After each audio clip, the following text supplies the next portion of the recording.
So I've been seeing tweets from creators as big as Pokimane talking about how much they miss when Twitch was strictly gaming and not this whole wave of IRL streaming that we see today. I go live, right? And I'll end my stream off for the last 4 hours, me just talking to the chat, playing a game. And then I look over at the chat and I see, oh, L content. Bro didn't plan anything today.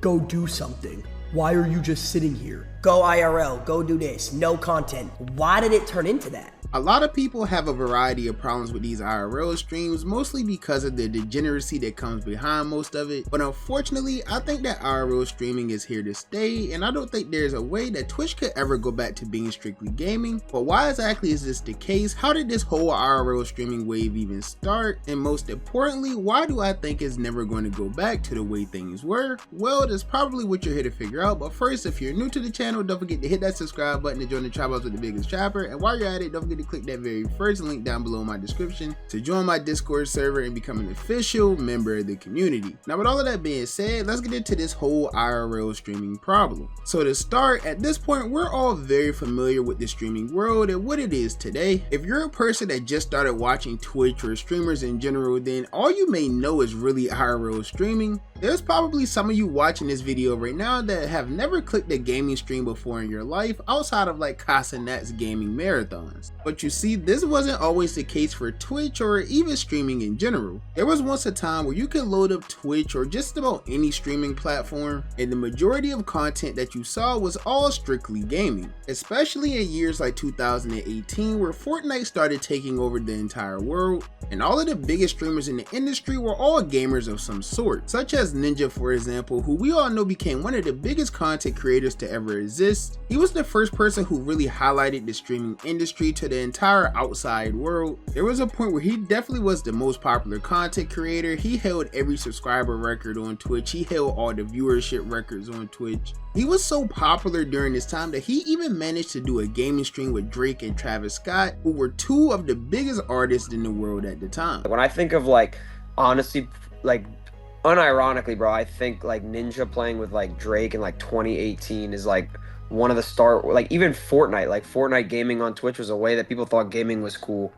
Like, I swear to God, like, it sounds so stupid because it's Fortnite, but like that was like, I feel like a turning point in the internet where people were like, oh, gaming could be cool. So yeah, obviously Ninja was pretty popular, and this was mostly due to his mix of skill at Fortnite and just how popular Fortnite was in general. And I'm sure we all can agree that that's definitely the most popular game of our generation. So if you're one of the most known people that's currently playing that game, of course you're going to get a lot of recognition. But after that arc took place, a change in streaming started to happen shortly after, when streamers like Adin Ross started blowing up just 2 years later. This is when everything started to truly change. You see, instead of streamers playing games with celebrities and talking to them over Discord calls, Adin completely shifted the narrative, and all of these celebrities and rappers and things like that started pulling up to the streams in real life, which is something that we never really seen in streaming before. And that alone is what brought more eyes to the world of Twitch. It definitely expanded the horizon for people like Platboy Max, who originally thought that Twitch was only for gaming. Yo, niggas never believe me when I say this, but Adin was my biggest inspiration, bro. Really? Yes, bro. Adin's the reason I started streaming, because I thought streaming was for dorks. I thought it was lame as fuck. I thought you'd go on that bitch, play games. I never, ever had Twitch, ever. And then he did a stream with Lil TJ, and I'm like, hold on, you can do other shit besides just gaming on here. That's tough. And then I realized, and then I'm like, wow, bro, I want to do this. No cap, shout out Adin, bro. You know, and niggas, Adin got a lot of hate. I think he going through started the whole rapper shit, the whole celebrity on stream type shit. He was. Now, obviously, this was only the start of the culture shift, because at the time, there was still a lot of people gaming on the platform. All of these gaming streams were still doing well, because this was around the whole COVID lockdown era, so people was really stuck in the house with nothing to do anyways. But it wasn't really Fortnite that was the most popular thing to watch at the time. It was another game that started taking over, known as GTA RP, which is basically just a modded online version of the popular game Grand Theft Auto 5, which was meant to mimic real life even more than Grand Theft Auto already does. And side note, this literally has nothing to do with anything at all, but Grand Theft Auto 5 literally released when I was in 3rd grade, and I'm now 22 years old, and GTA 6 still hasn't released. If you're wondering, it got pushed back to like November 2026, and at that point I'll be 23 years old, which is absolutely insane. So if anybody from Rockstar is watching this, please just hurry hurry up and drop the game. But anyways, around that whole time, you can still load up Twitch and see a variety of streamers gaming, especially with GTA RP. As I said, it was insanely popular. Everyone was playing it. Streamers like XQC, Adin Ross, even rappers started coming over to Twitch and streaming it. So it's like Grand Theft Auto, but everything in there is super customizable. You could do whatever you want. I could put that hat in there. I could put that whole outfit in there, this watch, whatever I want to put in there, right? Cars, whatever. So, and it's like, it represents the trenches.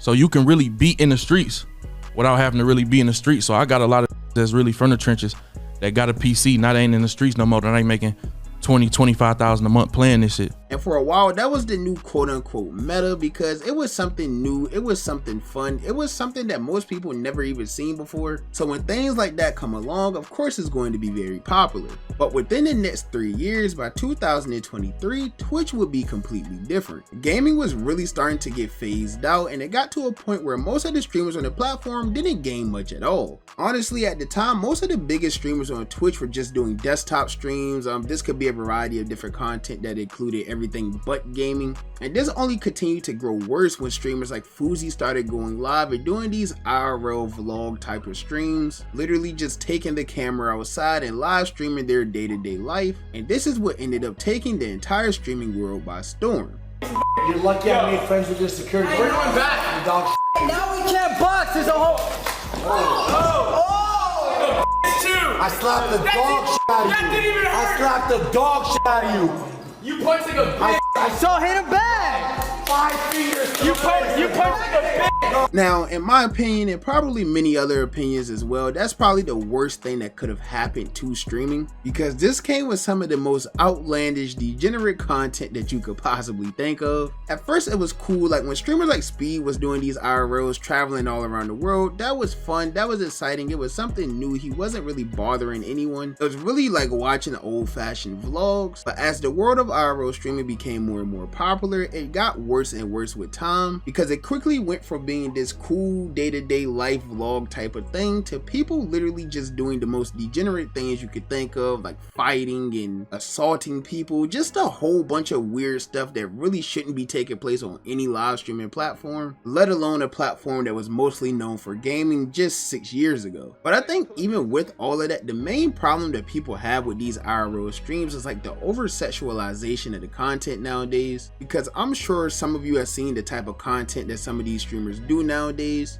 A lot of them do these streams with popular OF models or whatever the case may be, and those streams are literally just brain rot. I mean, sure, it's probably cool if you're like a teenager or something and you just never talk to girls, but for the average person, it's usually like, who watches this? Why would anyone watch this? Why are these grown women dancing in the presence of a teenage boy? It just doesn't make much sense at all, and that's what's really been the downside to those IRL streams. Now, you may say, yeah, of course it's negatives, but it's not all bad, and I would say you're exactly right, because there are IRL streamers who do nothing but good streams and great content, like Speed and Casanat, for example. But we all know that they've been dominating for years now, and they're one-of-a-kind creators. Like, it's almost impossible to replicate anything that they do. And those two alone definitely grew streaming to a point that it probably would have never reached if streaming just stayed basically gaming. But with that being said, for gaming creators, that could be a little demotivating as well, because while the streaming space is thriving and growing to heights that it's never grown to before, all of these new people aren't really coming over to these live streaming platforms to watch people game. They're downloading these apps and creating accounts to watch streamers who are doing the craziest in real life streams, not so much to really watch people who are sitting in their room gaming for 8 to 10 hours.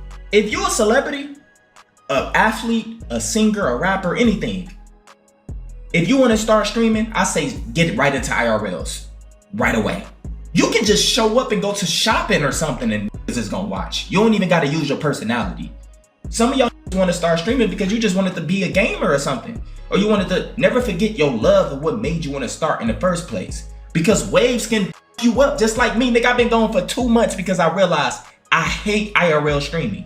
Since the year 2020, there's only really been 2 big streamers to really blow up from gaming and keep their content consistently gaming. And by now, we should all know that those 2 creators are Jinxie and Queso, who blew up around the same time. And really for the past, 2 years now, those have been the only 2 people to really dominate the streaming space. Because unlike many gaming creators nowadays, they don't have to rely on the popularity of a specific game. They can literally go live anytime they want, play whatever game they want, and pull thousands of live viewers. Like Jinxie is literally top 10 subscribed on Twitch, and he plays a mobile game every stream. So with that, my question is gaming really dead on Twitch, or is people just choosing to not game? Because I've seen different takes on this whole thing. I've seen people say like, oh, there's no popular game right now, and that's why nobody games on Twitch anymore. But can you really even use that as an excuse when you have these 2 streamers who are going live and playing the most random games in the world and still seeing a lot of success doing so? In my opinion, I believe that it's just extremely hard to convince any viewer to sit there and watch you game for hours when they could go watch Speed climb the Eiffel Tower, or go watch Casanat collab with Kevin Hart and LeBron James. There's tons of streamers nowadays who have insane connections, who are doing insane content, and it's getting to a point where it's really just hard to keep up with what's going on. You have to be an extremely likable or entertaining person to have viewers sit in your stream for hours just watching you play games. And while that may work for a very small percentage of Twitch nowadays, it still is possible to do. Obviously, this could be very demotivating to anyone who wants to be a gaming streamer, because there's not many new streamers blowing up from gaming nowadays. It's really the people who are doing the IRLs and clip farming and just being crazy out in public.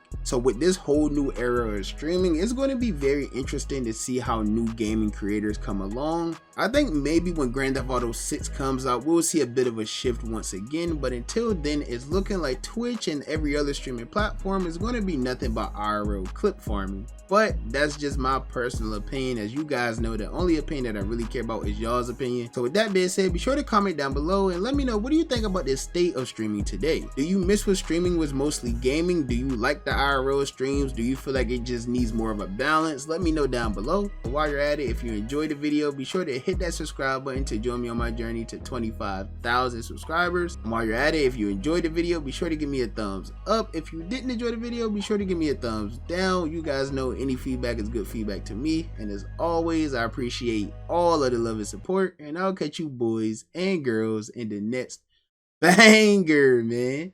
Bye, have a beautiful time.